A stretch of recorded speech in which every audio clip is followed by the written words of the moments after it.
Chapter 21. Backpacks and the Gospel. 1. The hum of the engines and the chatter amongst the passengers were in sharp contrast to one another. One wanted to lull me to sleep, the other to be disturbed. The man next to me looked to be a professional. He wore a gray suit, had a fresh haircut, typed fervently on his laptop, but his odor was a touch offensive to my sensitive nose. He smelled of cheap cologne. Suddenly he stopped typing and looked at me as I was spying on his boring letter. "What is your purpose in Srinagar?" he asked as if he were a customs agent. "Excuse me?" I asked, trying to stall the answer, once again at the crossroad. "Why are you going to Srinagar?" "Oh, yeah, Srinagar?" I must have sounded stupid. I decided to keep the conversation generic. "Just a tourist. First time." He looked me up and down and closed his laptop. "Srinagar is a volatile place. It's not a place for tourists." I said the first thing that popped into my head. The flight was cheap. "Maybe spend your money more wisely." He closed his eyes and pressed his seat into the reclined position. "Sorry, are you saying we shouldn't go there at all?" Speaking with his eyes closed. "No, you shouldn't." His short, as a matter-of-fact answers struck a chord of annoyance. I considered whether or not to even continue the conversation. He turned his head to the side, away from me, toward the aisle. I couldn't take it. "Do you mind telling me why?" He breathed a sigh, pulled his seat forward, and turned to me. "You're with 5 others, am I right?" "Yes." I didn't sound sure. "American?" "Yes." "Missionaries?" I didn't answer. We'd been instructed from the beginning that we refer to ourselves as tourists, that even when we spoke of the missions group, that we were to refer to it as the company. "I'm an American too," he said with his thick Indian accent. I wasn't too surprised. "But I am from here. It is not a good thing for me to go to Srinagar because of my religion. I can do my business, check on things." "Can I get you to something to drink?" the dark-haired woman asked. She dressed in a sharp red uniform. She appeared Hindu. "No, thank you," the man said. "Yes, Coke. Coca-Cola, please." The man continued. "You are white. Very white." His bluntness struck me as humorous. "And red hair." He shook his head in disappointment, like I had made a decision to be of Irish descent, and that I should be ashamed for making such a tragic mistake. Now I was offended by more than the cologne. I'm sure he could see it in my face, my now red face. "We're just tourists," I said, doubling down on my lie. "Well, you look like a person who wants to sway people to your way of life, like a missionary." The flight attendant handed me my drink and pushed the cart past us. 2. My idea of Srinagar changed the moment we were riding in a cab, a real car, from the airport to our hotel, our temporary home station. The place buzzed with the same energy as Delhi. The city was approximately 1 million people, most of which were impoverished, and, according to what we'd been taught, without hope in Christ. The hotel, which was built to look majestic, was a yellow color that had failed to be beautiful. Instead, it seemed to match the color palette of the air surrounding it, a palette of sadness and bad health. Even now, I hear the coughing in the distance, echoing through the streets. The walls around that great structure, which were solid, over 8 feet high, seemed to encompass the entire block in the middle of the city, as if it were keeping out the lower class of people. All that was missing was a moat and dragons. We ate a family-style meal that night. The chef would come out to watch us enjoy his exquisite creations. I had jumped right in at the appetizer to show my willingness to try something new. It was a fried anchovy dish called netli varvel. My tongue wasn't eager to try anything after that. At that point, I only picked at the strange food which had been joyfully hefted onto my plate. Alan and Leo were at the other end of the table laughing about something they thought to be licorice. Alan was making a gagging sound, and Leo was gasping for air through the laughter. Alan distorted his face and made noises which were intended to humiliate the servants feeding us, but the result was a humiliation of us Americans at the table. The mood shifted quickly to discomfort. "Alan," Otis corrected sharply with a drawl. Alan hushed. Besides just the food and Alan's disregard for basic kindness, the evening was filled with an underlying anxiety. The atmosphere became tense as we each settled in. One by one, we each made it to Bart's suite. It was large and decked out with enough chairs to accommodate all of us around a rug in one corner of his plush room, a dwelling that seemed more like a lobby than a room. He was writing in a small journal there when I arrived. He didn't look up. Leo and one of the locals were sitting across from him quietly, mirroring one another with their arms crossed.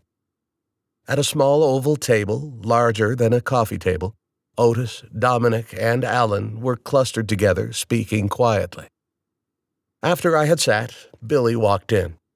Bart breathed through his nose, closed his journal, and said, Hold on." He walked to one of the nationals standing within earshot. Bart was speaking to him in Arabic, not Hindi, which surprised me. I mean, Bart speaking in Arabic, not that Arabic was being spoken. I suppose it shouldn't have surprised me.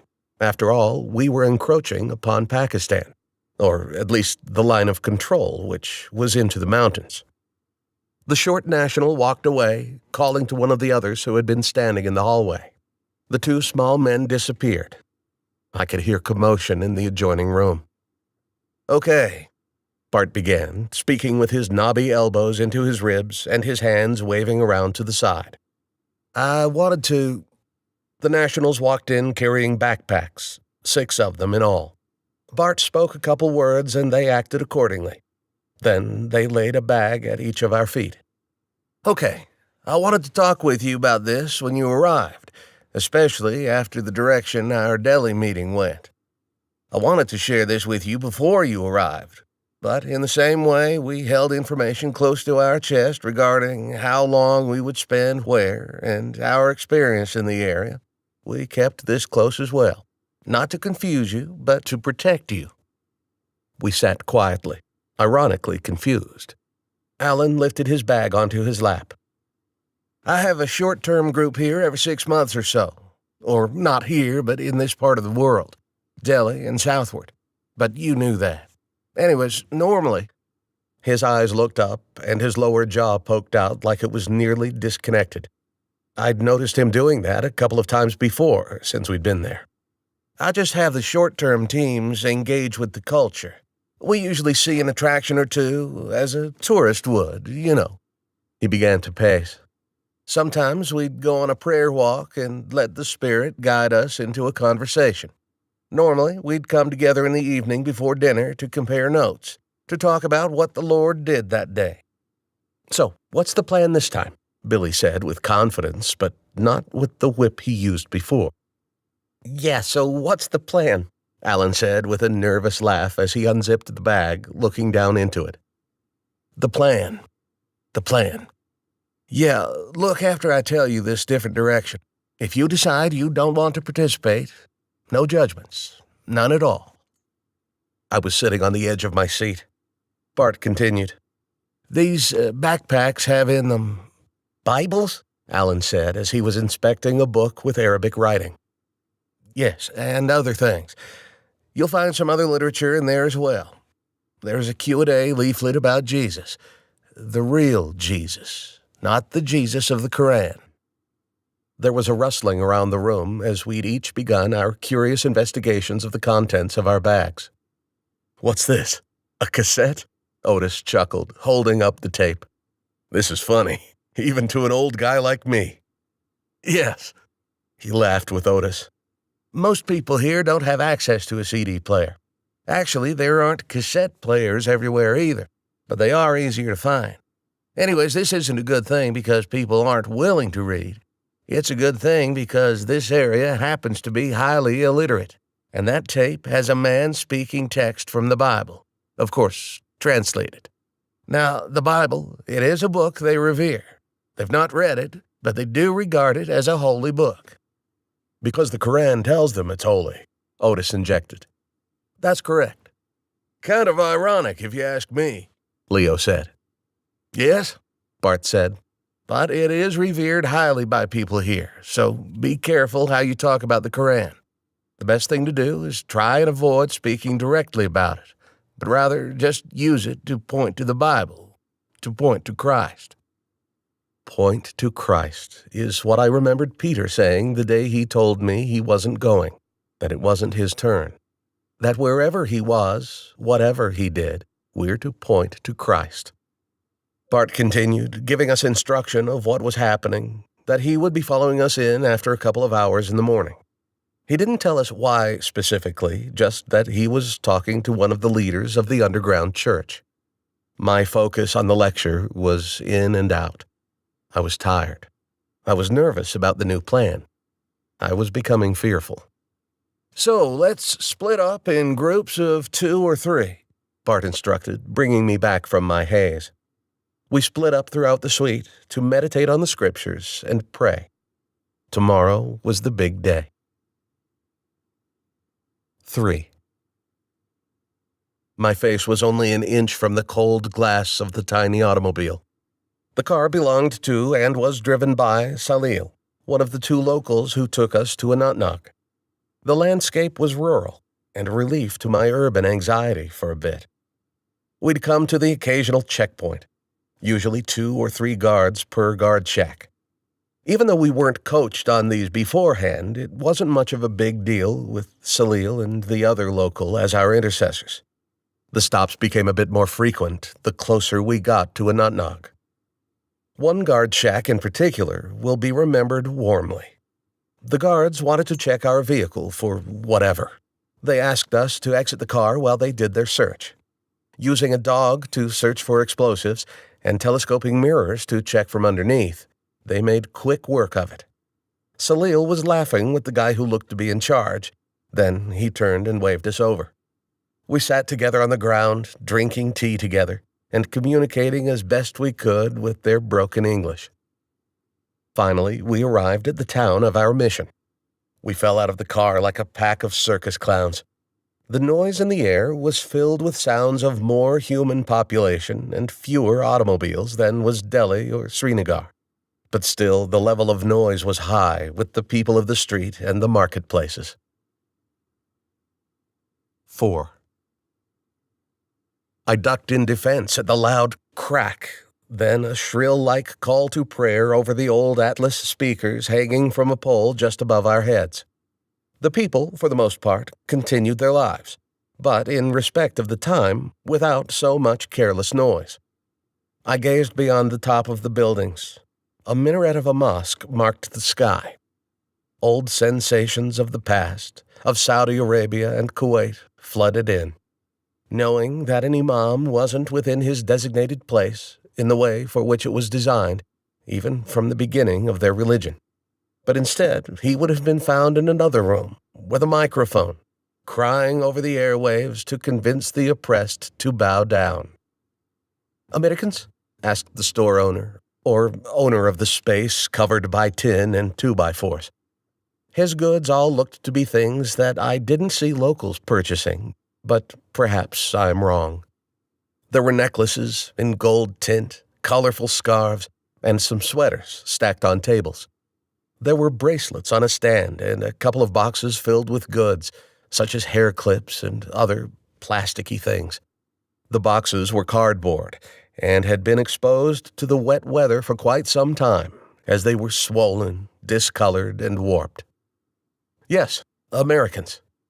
I continued to eyeball the products he and his young male friend, in his yellow and blue striped shirt, had laid out.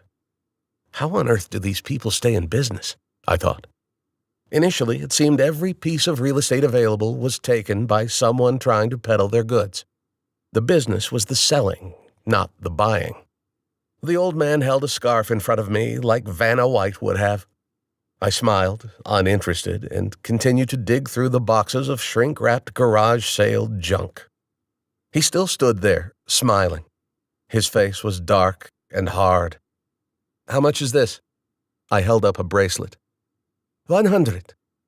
Rupees? 100 rupees. Okay. No, Billy said, interrupting the transaction. 50 rupees, he said to the man. I was embarrassed that we were bartering suddenly over something I didn't want for right at to under $1. Their negotiation eventually settled on 75 rupees.